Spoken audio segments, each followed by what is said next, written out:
Good evening, wherever you are in the world. I'm Dr. Patience Jackson Rose, and you are live here on Co-working Live with Red Worldwide. And we are so excited that you're here with us today.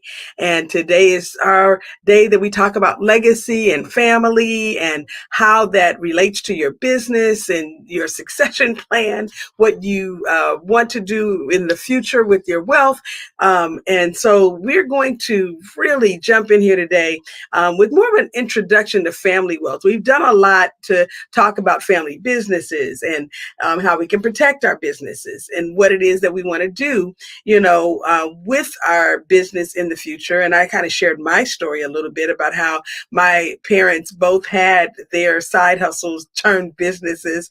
My mother, she was very much involved in having her actual business, which she did a lot of sewing for people. And I mean, she sewed beautiful garments. She sewed for her wedding parties. And of course, every resurrection day that we had that I can remember, my mother was working on garments for ourselves, but also for other families. And but she also did garments for, graduations and all kinds of things of that nature. And that was a business for her. Additionally, she had a full-time job. Most of the time that I remember, my mother worked, and she got up and went to work every day. Before she worked for our church as the full-time secretary there, she worked in advertising, and she did a lot in graphic design and photo reproduction. She was a specialist in that area, and she did a lot of things that I learned, by just sitting there watching her, from typesetting to, digital work as computers became available. She learned how to translate what she had been doing by hand to the computer, and it terminated with us. At least that's what we thought when she passed away. However, each one of us got some of her giftings, and so. And my children got some of her giftings. All of them, are very creative in nature, and they all have certain aspects of what my mother's business was all about, from the marketing side to the graphic design to all things, what we didn't call it social media at that time, but she was very much into networking. She created these types of events and things for the college and the community college in our area. She did a lot with the school district. And I mean, so we see all of these things coming out of us and, with her personality, as we do, things with my dad, because he was also an entrepreneur, and he had a lot that he did in our community, from adding rock to homes, to beautify the homes, to creating patios and brick fences. And, he did a lot of fireplaces and fire pits and things of that nature. And so having that in my memory, to know that my dad worked a full-time job. He was an inspector for Northrop Norair, which was a contractor for Boeing Air, and did a lot with the fighter planes, for the United States government and things of that nature. But he still had he still had his side hustle slash business that became a thriving little business in the community. But of course, when he passed away, it passed away with him as far as the business itself. But the skill set, the ideals, the entrepreneurial spirit, all of that rested with us. And so eventually, my brother had his own business right coming out of high school. He was already in business. And, I was a little bit, later to the path, but, I came right alongside with my businesses. And interestingly enough, my mother was in multi-level marketing businesses as well.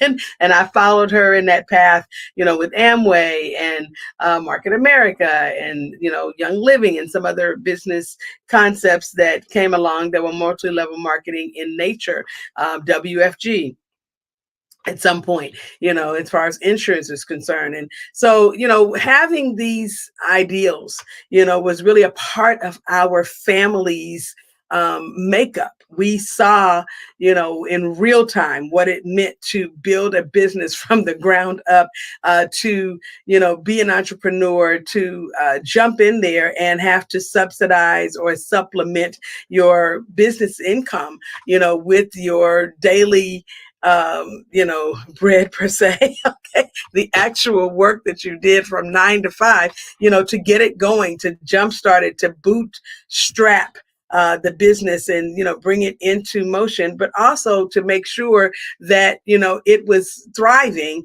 There were certain kind of sacrifices that my family had to make, and everybody had to pitch in from time to time. I remember when my mother was working on clothes, doing a wedding party, sometimes she had to take up the whole living room because she had, fabric everywhere. Okay. There were, things set up in the kitchen, on the kitchen table, and she was measuring out these patterns.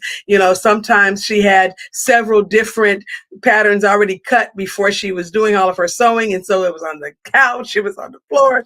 Sometimes things were even in the living room, or in the dining room area, which we had kind of a formal dining room area. Then we had, that she had kind of turned into a more sitting room. And that sitting room was usually the place where she was doing a lot of the sewing. And then in the living room, she would have things kind of spread out a little bit. We still had some room to play and kind of relax. But for the most part, the family, knew that, okay, this is what we had to do because Mama had a project.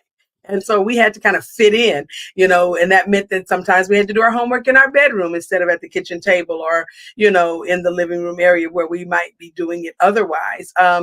And our family room, I should call it, because that's really what it was.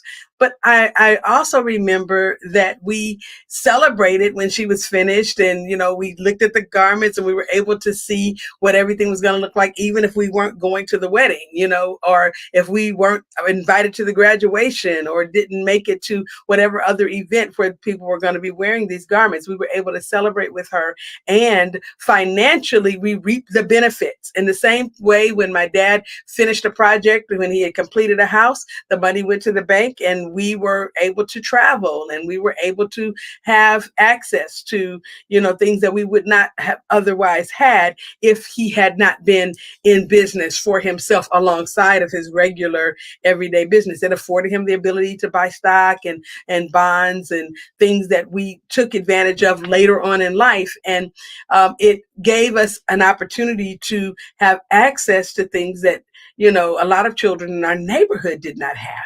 And so when I'm sharing this, when we're talking about family wealth, I do want you to understand this is a very broad topic. You're going to see that in a minute when we look at the slides. This is extremely broad. There's a lot of information here.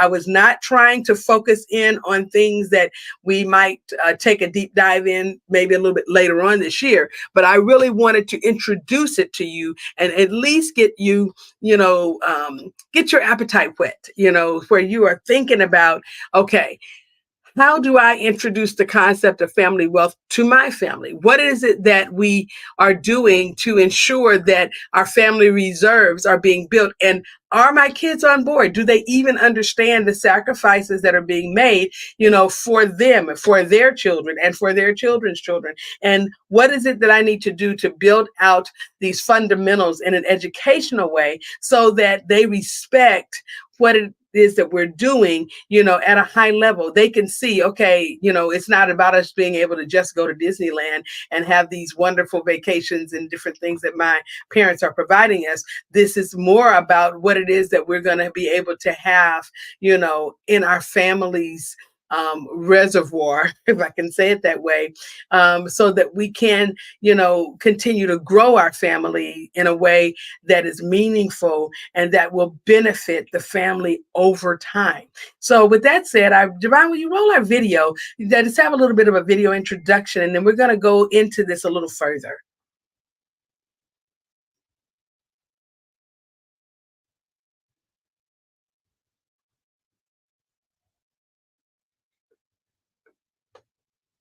Of wealth is where family ties, legacy, and financial security intersect. Today, we're diving into something more than just numbers on a balance sheet. We're talking about the kind of wealth that transcends generations, the type of wealth that builds not just fortunes, but legacies. You see, family wealth isn't just about money. It's about stories, values, and dreams passed down from one generation to the next. It's about a shared vision for the future, built on the foundation of the past. And most importantly, it's about the decisions you make today to secure the tomorrow your children and their children will inherit. But here's the thing, building and maintaining family wealth is a lot like nurturing a tree. You don't just plant it and walk away. It requires time, patience, and careful cultivation. You need to protect it from the elements, prune it when necessary, and give it room to grow. This episode is going to show you how to do just that. How to protect, nurture, and grow the wealth that will shape your family's future for generations to come. We're going to peel back the layers of what it truly means to build a financial legacy.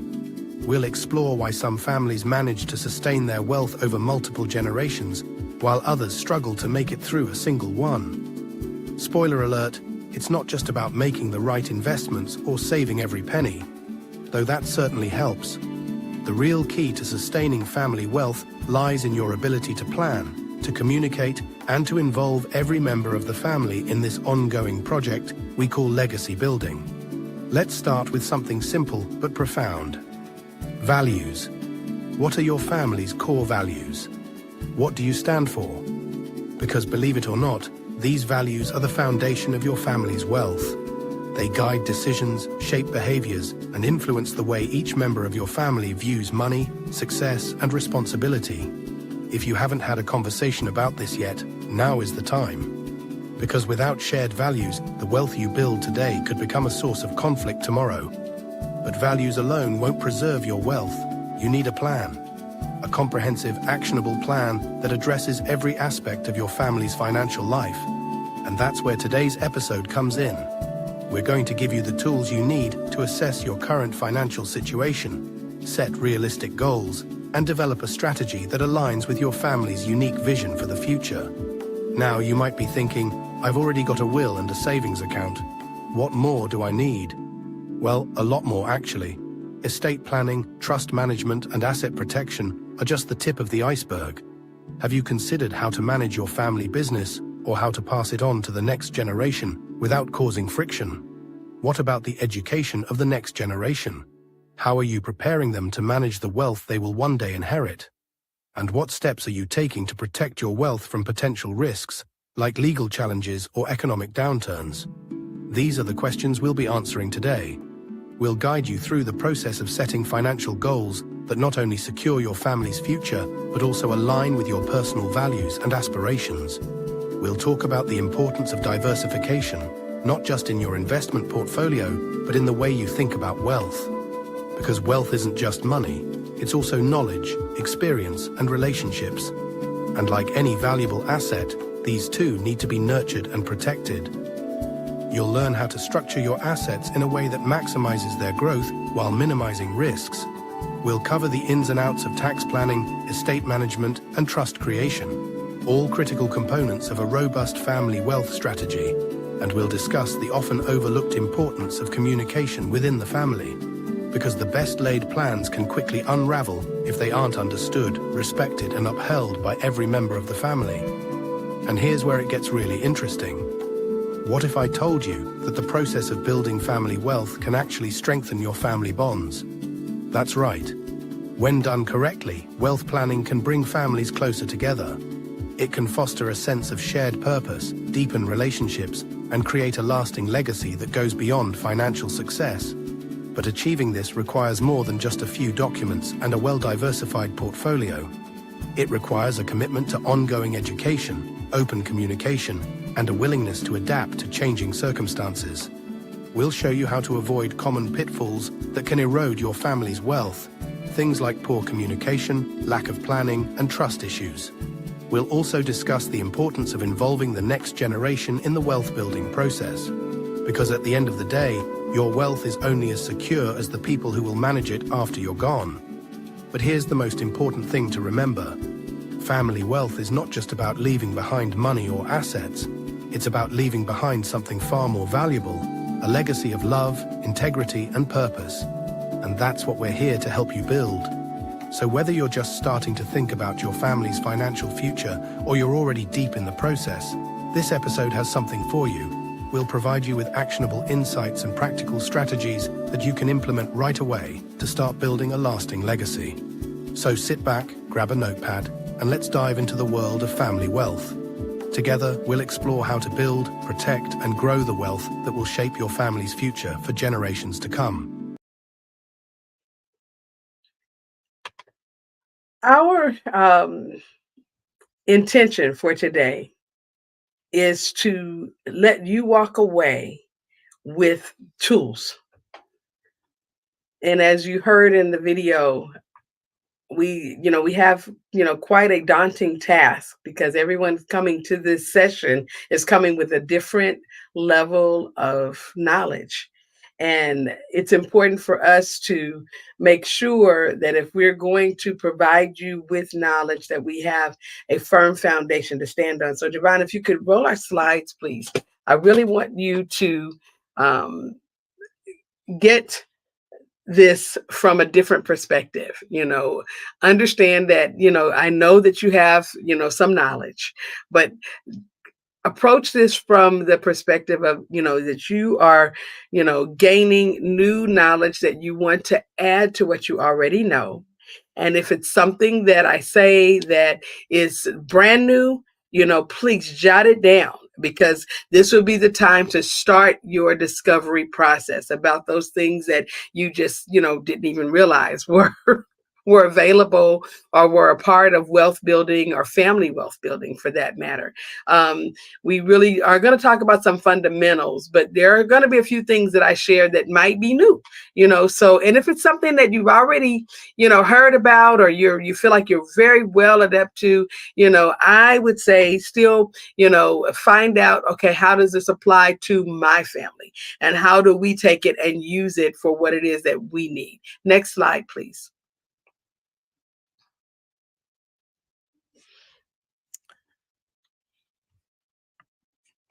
So what is family wealth? Okay, what is it that we, when we're talking about family wealth, what are we talking about? What does it really encompass? And, how will we really, how does it impact us?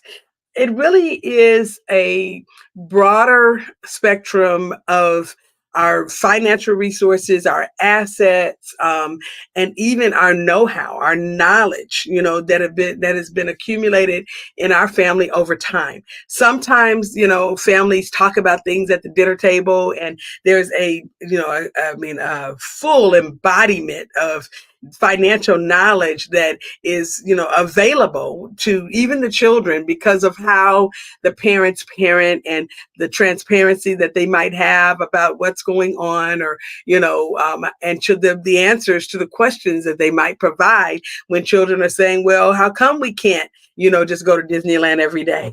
Okay. And, well, why do we have to eat this way during the week, and on the weekends we can go out, all of these opportunities, okay, to share the information helps to make, a set of knowledge, that is a part of our resources, so when we talk about financial resources and assets, we're also talking about, the information, the education. And so I love this wealth tree that I have here, that you can see right there on the side. You see quite a few different things on the wealth tree.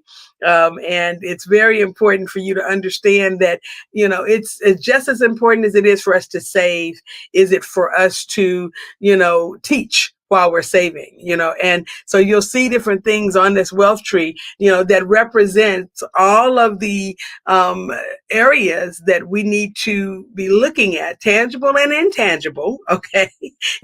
When we're sharing information with our, children, our descendants, and their descendants, because what we share with our children is what they're going to share with their children usually. And so we want to make sure that we're providing a level of knowledge and a good start, for them to go in and have as the foundation for what it is that they will learn in the future.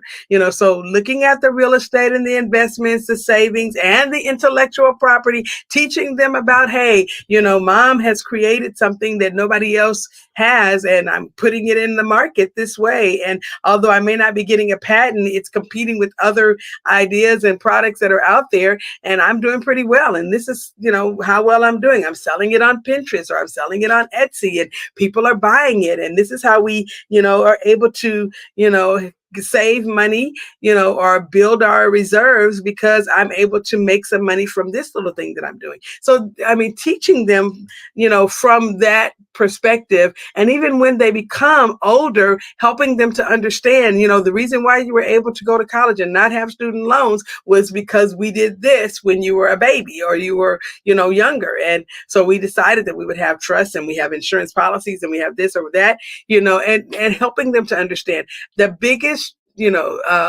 setback that I say that, our family had was the lack of influence to share, with everyone that journey. I would have loved to know how our family got from where they were to, my dad having all of these investments that nobody knew about until he had to use them, or that nobody knew what they meant, because of course we knew he had some savings bonds, but we didn't know what they were for.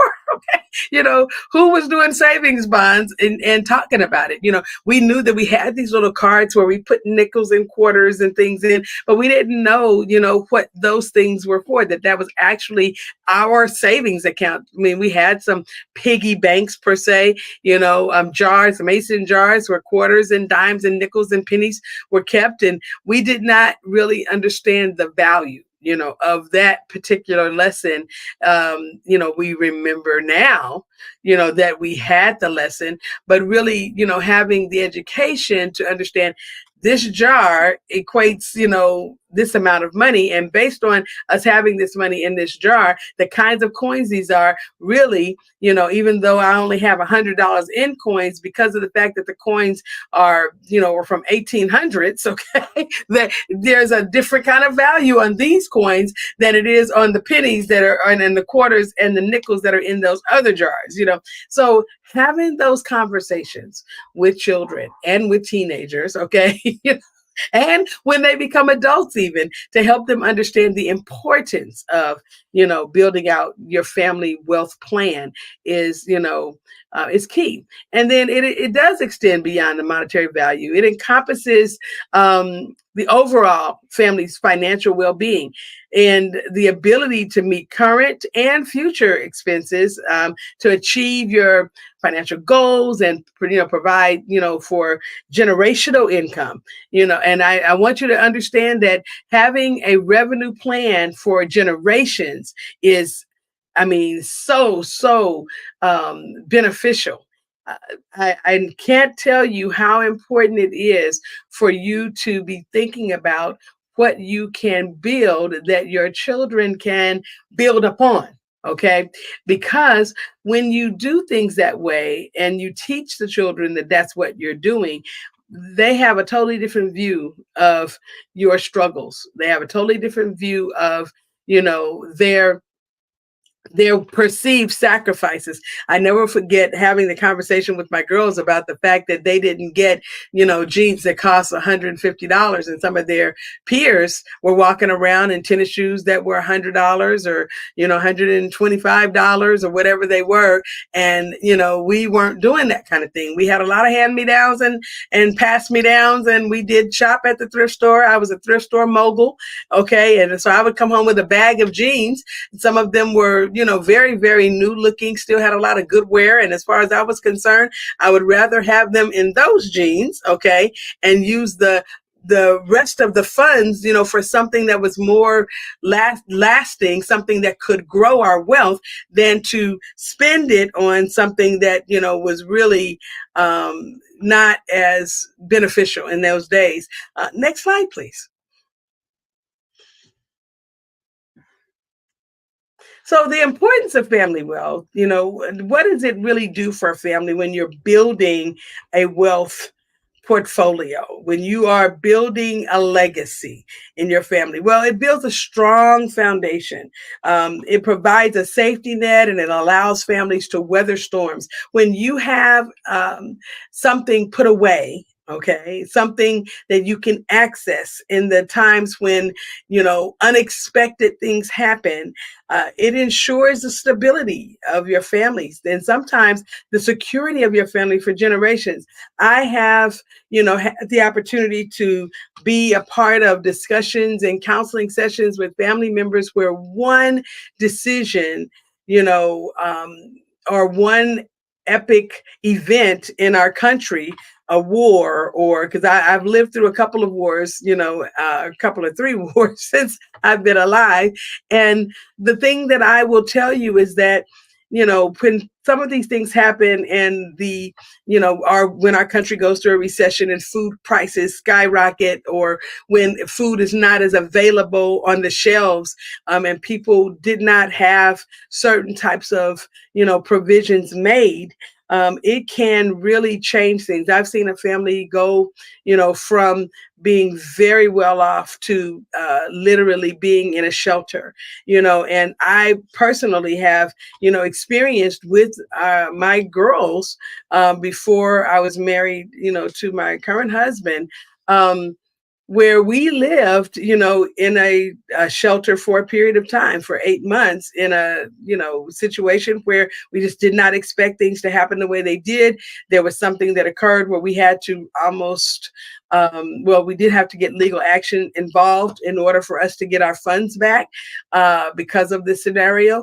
We did everything that we perceived was proper and right, and someone took advantage of something that we did, and as a result of that, our family members ended up in a situation where my family and we ended up in a situation where we had to live in a family's shelter for the unhoused, people who were homeless. And so that was a tremendous experience for us. We learned a lot of really good things, and we learned about some things that we just had no knowledge that existed, but things that we had to do to keep the family together and to make sure that, the girls were safe, and that we had a place to sleep at night. And it was, it was a lot, and so I will tell you that when you have a wealth plan, you can sometimes avoid those kinds of issues, or it will at least make it so that if you are in a situation like that, where you are able to rebuild faster, than what you would be if you have nothing. And so securing your future is very important. Family wealth provides freedom, to pursue your dreams. It gives you the ability to invest in educational pursuits and create opportunities to, take your intellectual property and sometimes, take that all the way to market. Okay. It can provide generational wealth for your family when you are, astute enough, to understand how to put some of these things into play in a way that is, profitable. And then, of course, it gives you the ability to invest in growth. If you already have something going and you have a family wealth plan that is working for you, you're building a legacy, you have a little money, sometimes you can take that money and invest in, others in your family, in educational pursuits for the children, be giving them better schools, better options, so that they can, when they are an adult and now they have more to draw on, and it gives them a way for them to, have a clearer path for their future. And also gives us better health options. People who have wealth in place that they can draw from, family wealth plans in place, legacy plans in place, they have the ability to make better decisions about health care and well-being, making sure that they are eating quality food and drinking quality water, and in a position to live in places that have, a better, makeup, I should say, or ecosystem for their family to thrive in. And lastly, it helps you to create the legacy that you want, a legacy that thrives beyond you, and that lasts for generations, so that you can leave and the impact that you desire, on your future generations. Next slide, please. All right. So what is the strategy? What is the strategy? I get asked this a lot because, people want to know, inquiring minds want to know, what is a good strategy for building family wealth? Well, the first thing you got to do is define your goals. What are your family's aspirations? And so that is it seems like a simple question, but it's not so simple, when you have people that might have different, uh, ambitions. And, when you start thinking about considering short term and long term goals for financial independence and education and legacy, and you are doing this with two brilliant minds, okay, that came together in marriage, or for that matter, are coming together, okay? Sometimes the ideas about what needs to happen over the long haul are very, very different. And that's not a bad thing, because I really believe that we're better together. And when we embrace our differences, we come up with a more comprehensive plan that if we only had, one person working on this, or, we're having to really do a lot more research because it's just one, at one point in time, I was raising my children alone. And sometimes I had really good ideas. I talked about my being a serial entrepreneur and, having had the opportunity where I had a good, thriving business that did well, walk-in clients on my notary business at $70 at least a day. And, at that time, during that season of life, $70 went a long way if I was getting it 6 out of 7 days a week, so, that was really good. A lot of times it was $100, and so that was extra. That was in addition to the money that I was making with my clients and the funds that were coming in through some of my other endeavors. And, I would say that having had a business at that time, where I was also able to travel and do so, because I had traveling notary business as well, where I was being sent to other places, mobile notary. So I did a lot of that in addition to being a consultant or advisor and working through the complexities with clients who were starting businesses. That was an amazing time. And my children were very young. And so they were able to experience things in life at that age that were a lot different, even though, again, we did, because I wasn't sure, I didn't have a new customer, that I could count on, with recurring revenue at that time, just yet. I hadn't come to that revelation of having recurring revenue. I had reoccurring revenue. And so sometimes it was feast or famine, it was seasonal.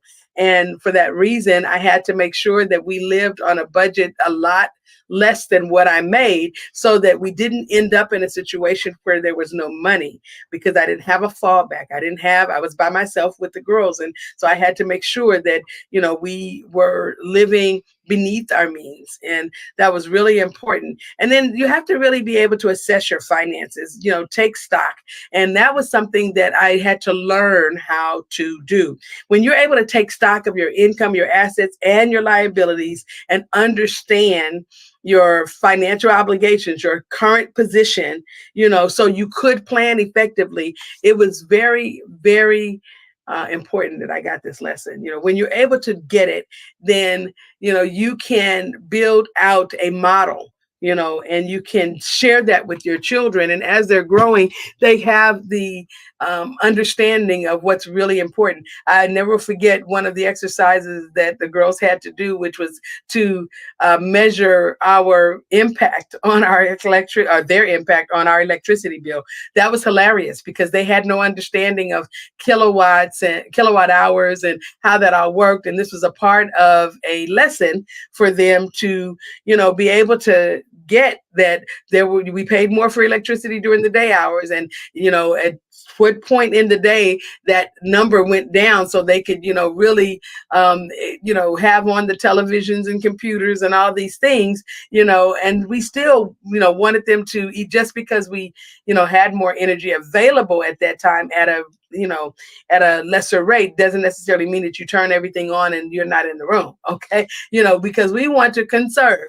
And so they had to learn what conserving meant, and how to, become a lifestyle conservationist so that they, at the time when necessary, we had a pool. And if they, didn't use as much energy during times when it was peak hours, then they could turn on the heater on the pool. They could, have some experiences, where we, had, movie night, and we could use a lot more energy. And so, and a lot of people think, well, why do children need to know all that? They're just children. They just need to be able to live. I get what you're saying. However, I can tell you now, some of them have their own children, and they are so grateful for what they learned, as a child, even though at the time they might have felt like I was being really overly, educational. I got called teacher mom and all of these other things. But at this time in their life, they really get it. And so when you're able to assess your finances and teach your children and your children's children, the importance of that, it really does help with your family wealth strategy. Now, let's talk about, how do we develop a plan? Well, you got to create a roadmap, for achieving your goals.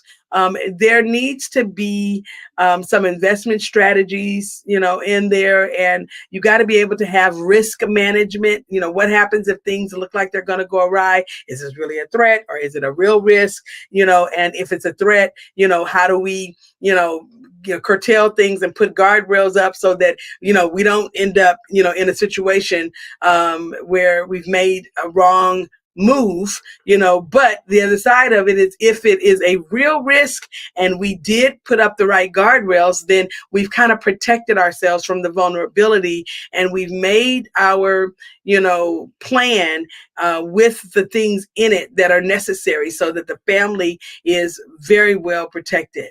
How can you involve your estate planning to make sure that if something starts to, move in a direction that you weren't planning, you have some things in place to take care of it? And so we talk a lot about estate planning over here at Red Worldwide, and I just want to tell you that there are strategies that you can put in place to make sure that if someone comes with ends up with an untimely death, the family is protected, things are in place. You don't have to concern yourself with probate because you got the right documents and things in place. And let me just say this is not a session where we're going to really talk too much about what the estate plan needs to be. I'm just telling you that you got to have one, because if all you have is a will, or if you don't have anything, then that means that you are going to cost your family money when you pass away. What you might have been, saving to pass down to your heirs ends up being something that gets used to evaluate the value of what you've left, or to find out whether you have other heirs, or and gets paid in interest, all of the final death expenses and all of these other things. And so when you create an estate plan, okay, this is a part of the legacy plan that you have for making sure that your wealth that you've worked for all your life is utilized and experienced by the family in a way that is what you would have desired. Okay.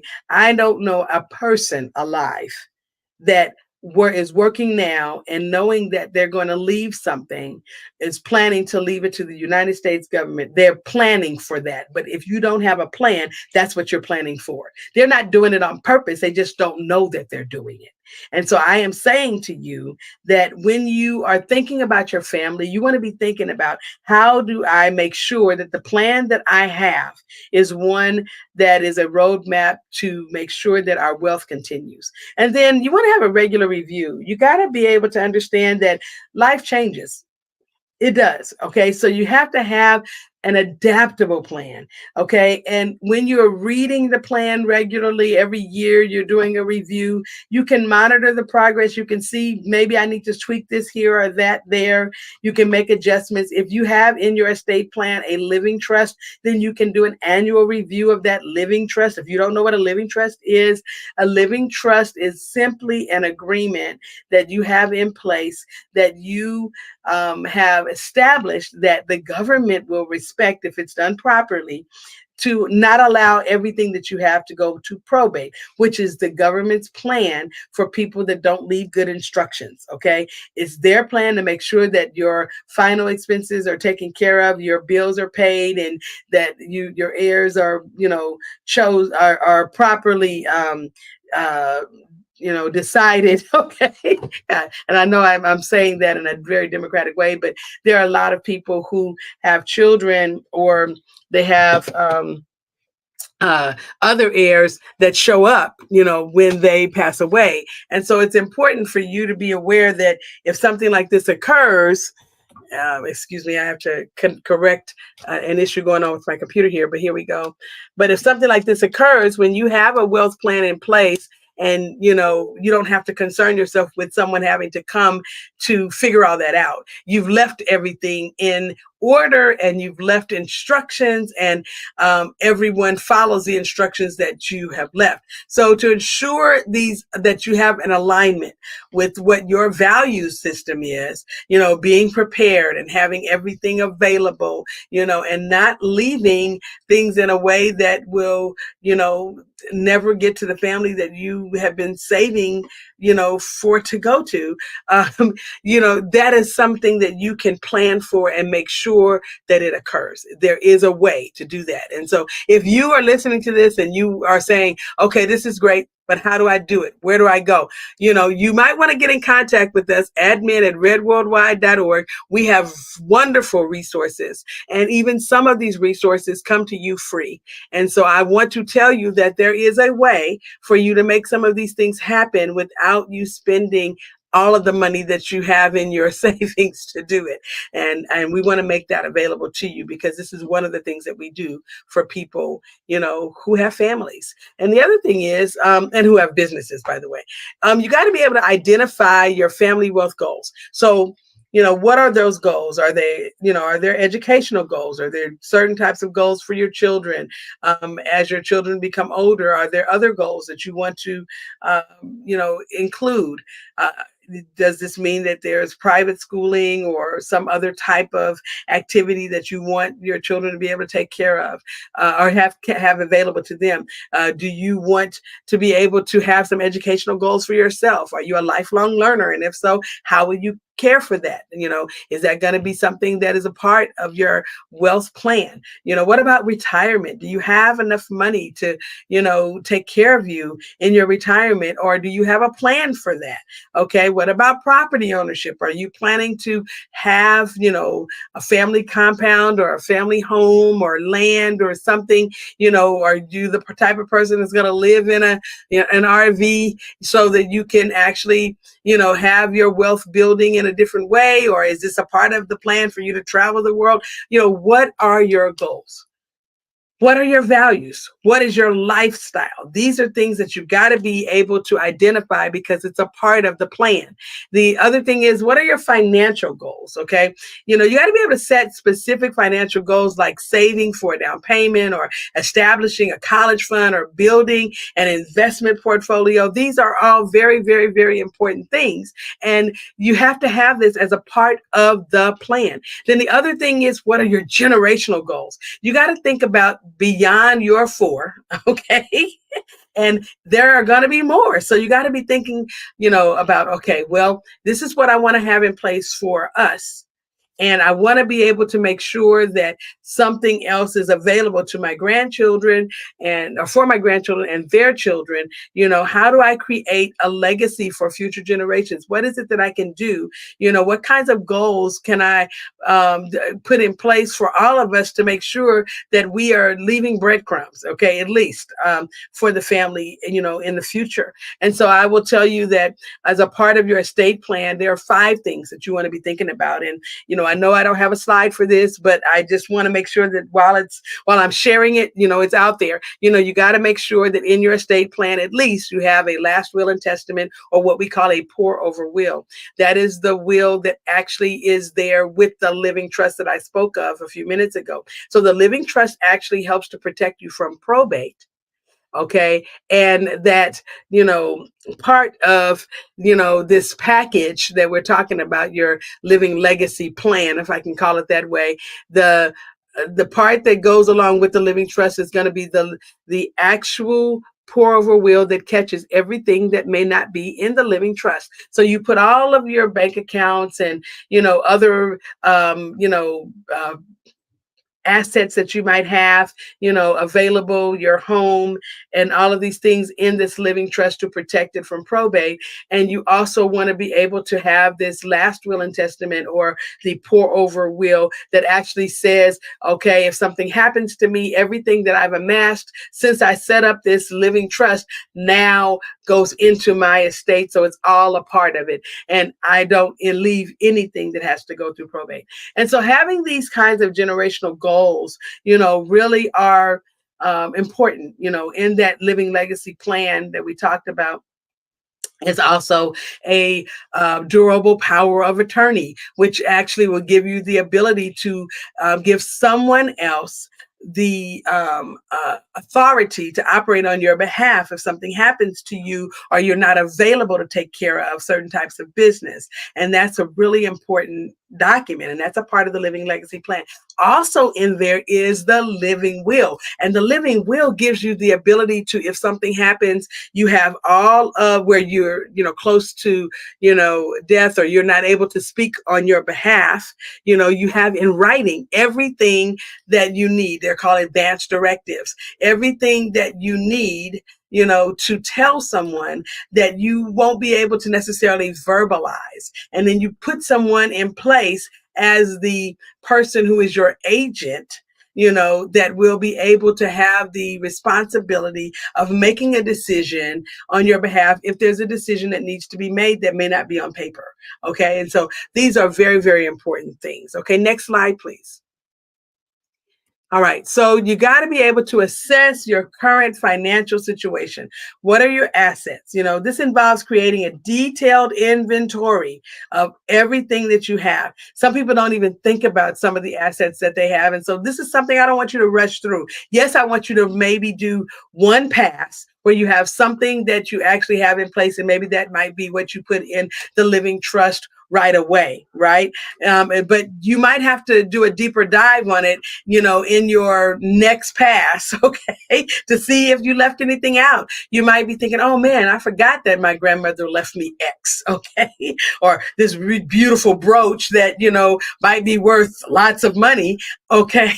That in and of itself might be something that would go in there, in a part of your jewelry or other things that you have in this part of your trust. And so you want to be thinking about, bank accounts, investments, real estate, and personal property. You also want to be thinking about your liabilities. What kind of bills do you have? What debt is considered, real debt, okay? And mortgages, loans, credit card balances. These are things that you want to have in your assessment, because you have to be able to see how long it's going to take you to pay some of that stuff off, so that it in the part of your planning, you are thinking about, okay, if something happens where I come to an untimely demise, meaning that I die sooner than what I was expected to, or sooner than what I was thinking, and I'm leaving debt here, that has to be paid.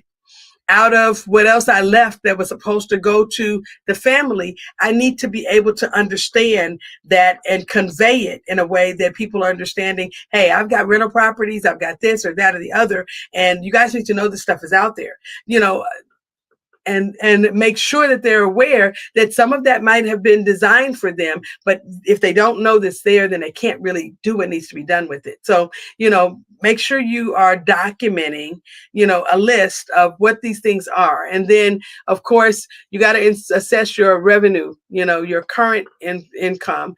We talked about this in a previous session, that it's really important for you to look at all your income sources. Some people have money in hidden places. They don't even realize or didn't remember that these things were out there. And it is a such thing as people not realizing or remembering, because it's going to a place where they don't pay attention to how much it might be worth now or what it is that they have. So you got to be able to look at salaries and pensions, investment returns, and all of that. And then, of course, you got expenses, okay? Your monthly expenses are, you know, housing, utilities, food, transportation, entertainment, all of these things. And we put all of this stuff on a budget, okay?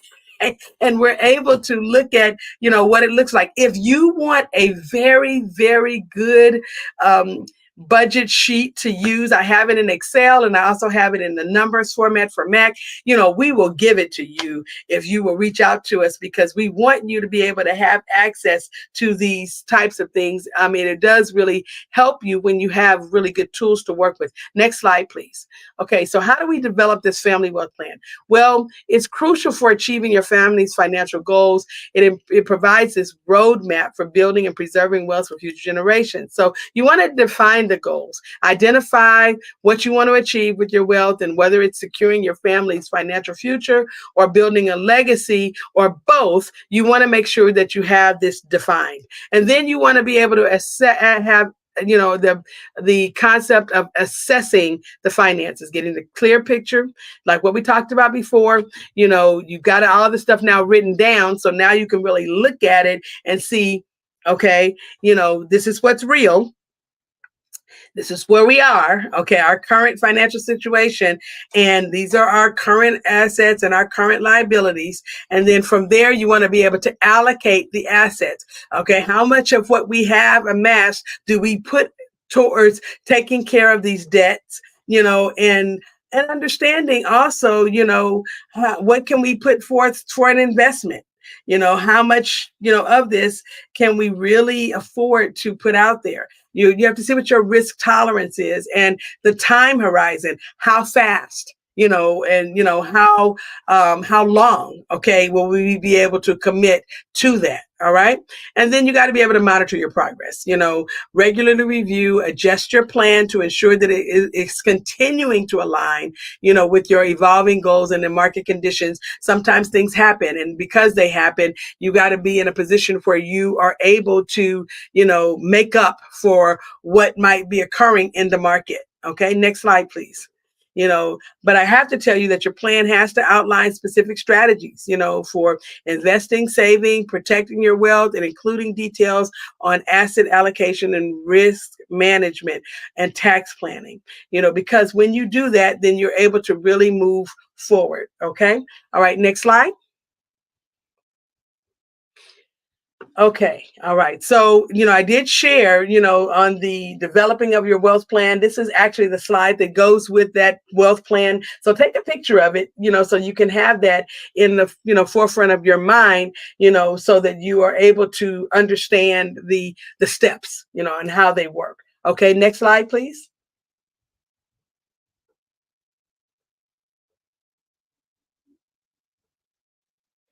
So investing for family wealth really is a crucial part of your comprehensive financial plan.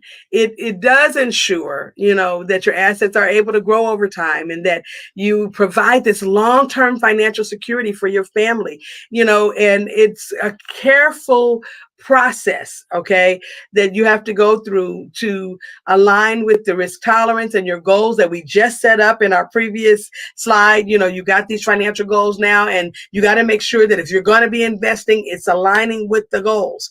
And then you got to diversify, because if you don't diversify, sometimes putting all your eggs in one basket, and let's just say the basket gets tipped over and all the eggs, are now, a bowl of mush. This is a problem. And so being able to spread the investments across different asset classes so that you can reduce your risk is very, very important. I will tell you that in my experience, having more money placed in a place that's more conservative, that, doesn't depend on any key process. Okay.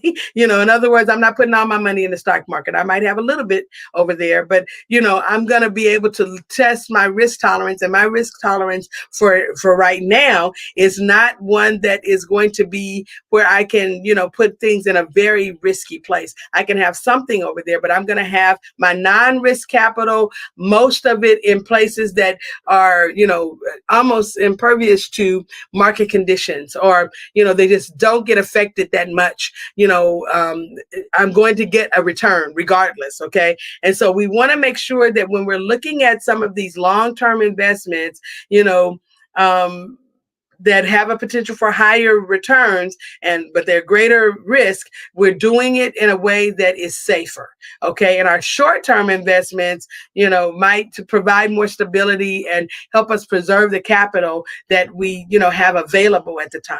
Okay. And so I know that we're right in the middle of where we need to be. We're going to continue this next week. I know this has been great, but we're, at the top of the hour, and we have to, allow for another week of this, a part 2.